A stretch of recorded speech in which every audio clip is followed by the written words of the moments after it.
Kotolik chilatik, hunejaun kotik lumaltok talamuntas tumalsotzlem. Kola Kotolik y pelitzolo shuke, hunukauna Kotolik. Taiyari es nuestro corazón. Taiyari emite latidos, pulsaciones que se escuchan cual gritos de resistencia. Taiyari es nuestro corazón que aloja el canto diverso. Nunca se dio que la resistencia fuera exclusiva de la cultura occidental. Jamás se mencionó que el rock fuera exclusivo de sus descendientes.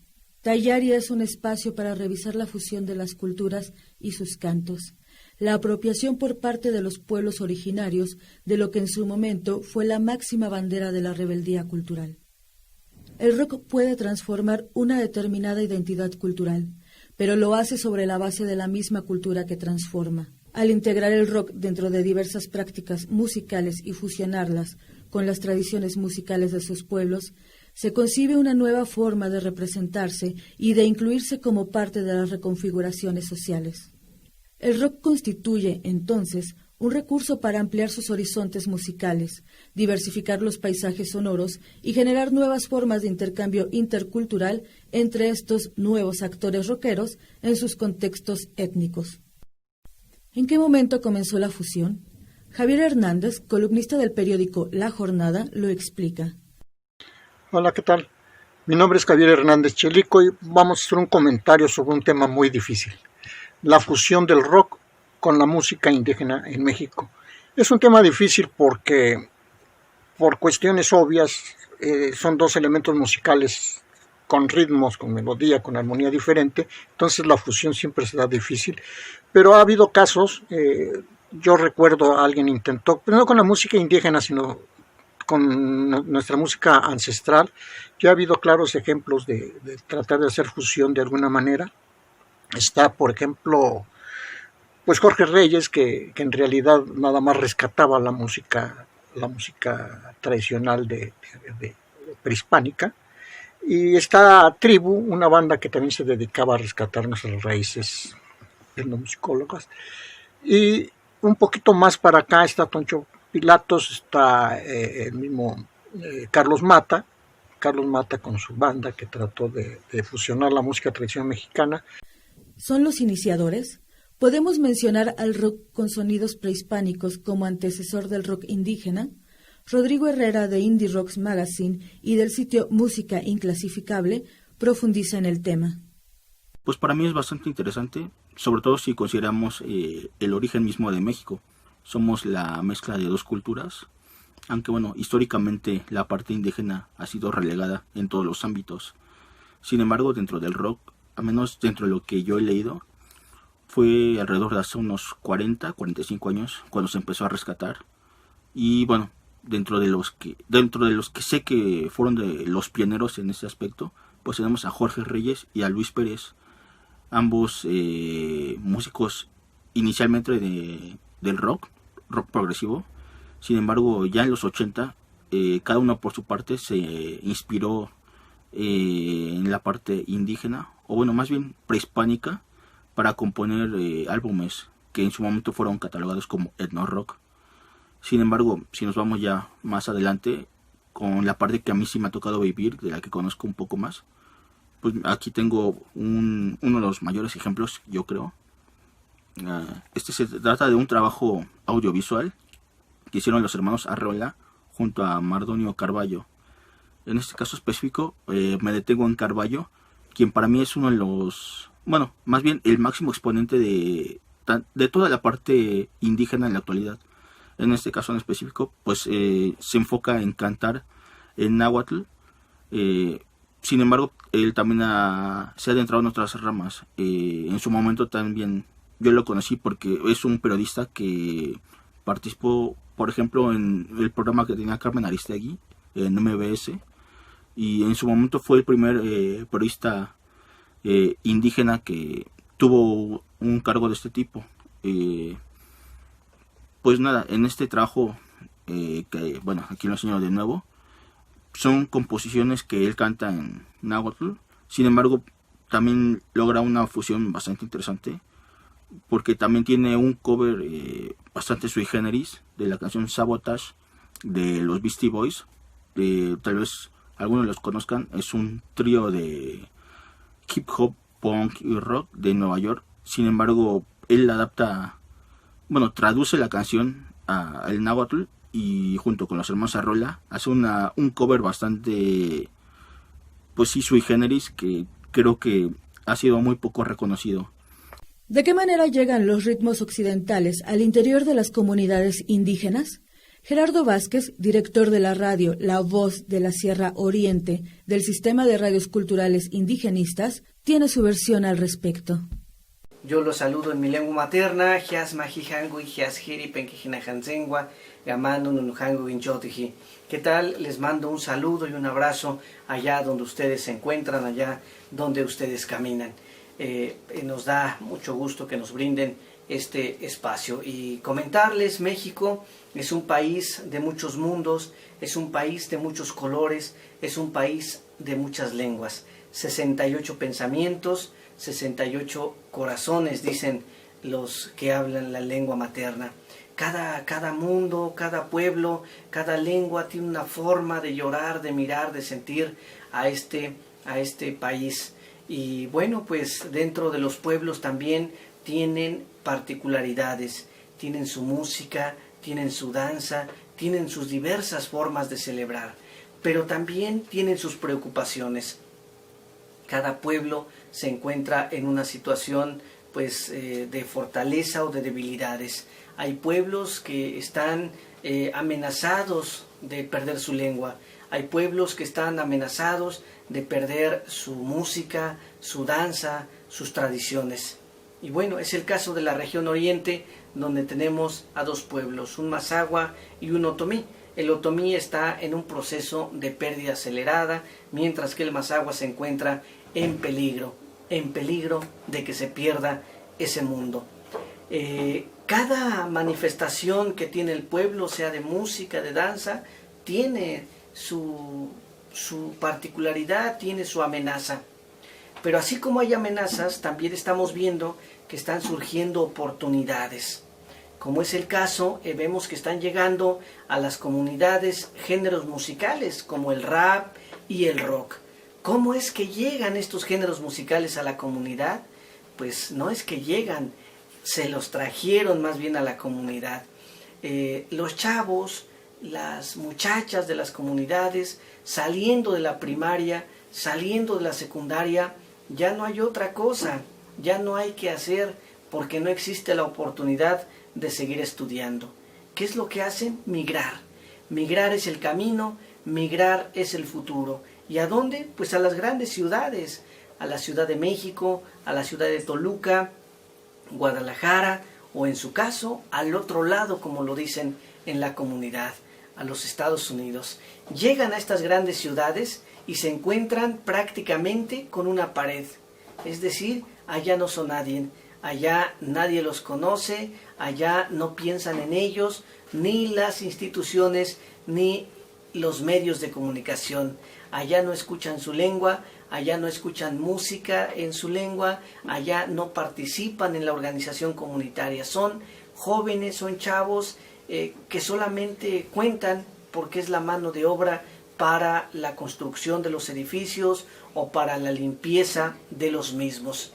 Y estos chavos, llegando a estas grandes ciudades, lógico que tienen una cantidad de sueños, pero también una cantidad de problemas.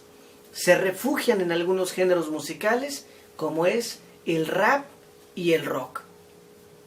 Estos chavos empiezan a escuchar estos géneros musicales y se dan cuenta que muchos de los raperos cantan historias similares a las que ellos vivieron. Entonces, estos jóvenes empiezan a hacer suyo estos géneros musicales. No solamente lo hacen suyos, sino que lo adoptan y se los llevan, se los traen a las comunidades. ¿De qué manera? Pues cantando y contando sus historias de vida, las de ellos, las de los abuelos, su peregrinar, su andar, el sufrimiento, el olvido, las fortalezas, todo lo que viven en ese camino, empiezan a contarlo a través de la música, a través del rap y el rock. Pero tienen una particularidad, lo hacen en su lengua materna. eso los hace únicos, pero también los visibiliza de esa gran ciudad. Los empieza a visibilizar y empezamos entonces a escuchar a través del rap y el rock historias de jóvenes que salen de su comunidad expulsados por la pobreza, expulsados por las necesidades, pero contadas a través de su lengua en estos dos géneros. De la influencia a la apropiación, el etnomusicólogo Julio Herrera fue pionero en la producción e investigación de sonogramas, desde la trinchera del viejo Instituto Nacional Indigenista y posterior Comisión Nacional para el Desarrollo de los Pueblos Indígenas, realizó el acoplado del costumbre al rock, primero en su tipo. El testimonio del maestro Herrera es imprescindible para continuar el recorrido. Bueno, pues yo creo que este tipo de agrupaciones en realidad son un reflejo de lo que en todas las sociedades ocurre o puede ocurrir. Entre los pueblos indígenas generalmente se había volteado a ver esa imagen folclórica, entre comillas, por así decirlo, de pues las flautitas, los tambores, las danzas, etcétera, etcétera. Y esta inquietud, pues, en realidad es absolutamente legítima, como una forma de los jóvenes indígenas de querer manifestar su propio sentido, su propia necesidad, en donde requieren ellos, ante su nueva realidad, sus formas particulares de expresarse y de dar a conocer, pues, de alguna forma sus sentires y sus necesidades. Obviamente esto genera una serie de discusiones que muchas veces se van hacia la parte del romanticismo, de la conservación de las tradiciones inmutables, que se queden como las conocíamos o como las conocemos sin que haya un desarrollo. Sin embargo, creo que eso es un poco egoísta en el sentido de que ese derecho a manifestarse, y particularmente estamos hablando de la música, estamos hablando también de la danza, porque debemos considerar que entre los pueblos indígenas, como entre muchas sociedades rurales, la música es inherente a la danza. Eso es muy interesante y eso es muy importante. La primera experiencia que tuvimos en ese sentido fue justamente en el año 2000, desde el 99 se gestó, en donde nosotros nos dábamos cuenta que independientemente de los lugares a los que nosotros íbamos a hacer investigación o a cubrir algún evento en el entonces Instituto Nacional Indigenista, pues después de ir a esos lugares y de ver las manifestaciones tradicionales de los pueblos indígenas, música, danza, medicina tradicional, artesanías, etcétera, etcétera, al final de los eventos generalmente dejaban subir a jóvenes pues con guitarra eléctrica, con batería o con otro tipo de instrumentos no tradicionales, por así decirlo, y pues aventaban sus rolas, pero ya influenciadas particularmente por géneros modernos comerciales y sobre todo por el rock. Entonces, al recorrer el país y darme cuenta de estas cuestiones, propuse la creación de un festival, del festival que se llamó en ese entonces Las Nuevas Creaciones del Costumbre al Rock. ¿Puede pensarse en que las lenguas originarias del país cedan parte de su historia ante los ritmos emergentes? Susana Miranda, directora de la radiodifusora La Voz del Pueblo Ñañú, nos platica al respecto. Amigos de Lumbrera, les saluda su servidora Susana Miranda, directora de la radiodifusora La Voz del Pueblo Ñañú. Para mí es un gusto saludarles y bueno, pues también dentro de esta participación de las lenguas originarias interpretadas en géneros como el rock, como el rap, entre otros más, bueno, considero que la música, así como es universal, también nuestras lenguas originarias tendrían que serlo. Esta es una manera, bueno, pues más que necesaria a través de la música, de este idioma que todos hablamos y cantamos desde el corazón, desde nuestra mente y demás, y que bueno, puede ser, en este sentido puede ampliarse el uso social y darse a conocer de manera más pública los idiomas que tenemos en nuestro México. Además, bueno, puede fusionar también entre los idiomas originarios y pueden mezclarse con estos géneros musicales, así como el rock, por ejemplo, que siempre se ha pensado que debe ser en inglés. Bueno, este es romper precisamente estas barreras y también fusionar la música tradicional sin necesidad de que los pueblos originarios pierdan la autenticidad que poseen. Hay una leyenda muy común que se dice que el rock es leyenda, el rock nunca muere, y así tendrían que ser nuestras lenguas, jamás morir y que vivan por muchas generaciones más. ¿Qué tan parecidos son los procesos de apropiación de las comunidades indígenas a otras fusiones de culturas europeas y sajonas? Arturo Flores, editor de Playboy México, nos comparte su opinión.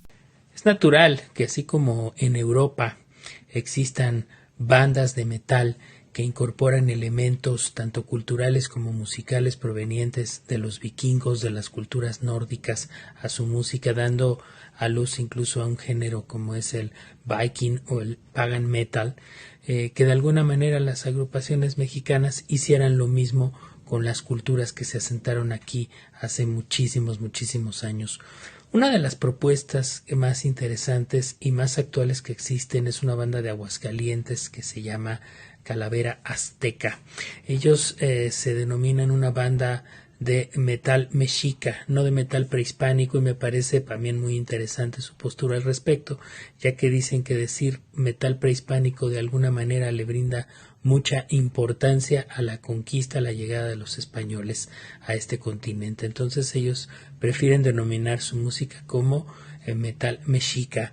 Es una banda que fundamentalmente explora vertientes como el death o como el metal progresivo, que a la vez que va mezclando con instrumentaciones y con pasajes que se escuchan pues así, ¿no? Mexicas, pero también la banda tiene toda una cosmogonía que se refleja en sus letras, basado en leyendas, en mitos, en poemas y en general en toda una cosmogonía mexica. Su disco El Despertar de los Tiempos acaba de salir durante la pandemia en abril pasado, y dicen ellos en sus redes sociales que en su disco se manifiestan tanto sonidos ancestrales como contemporáneos, que de alguna manera fusionan música autóctona con death metal progresivo.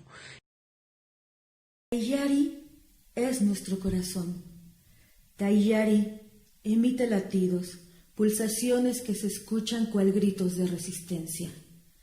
Taiyari es nuestro corazón que aloja el canto diverso. En la voz estuvo Javiera Ramírez. Taiyari es una producción de Clotomedia.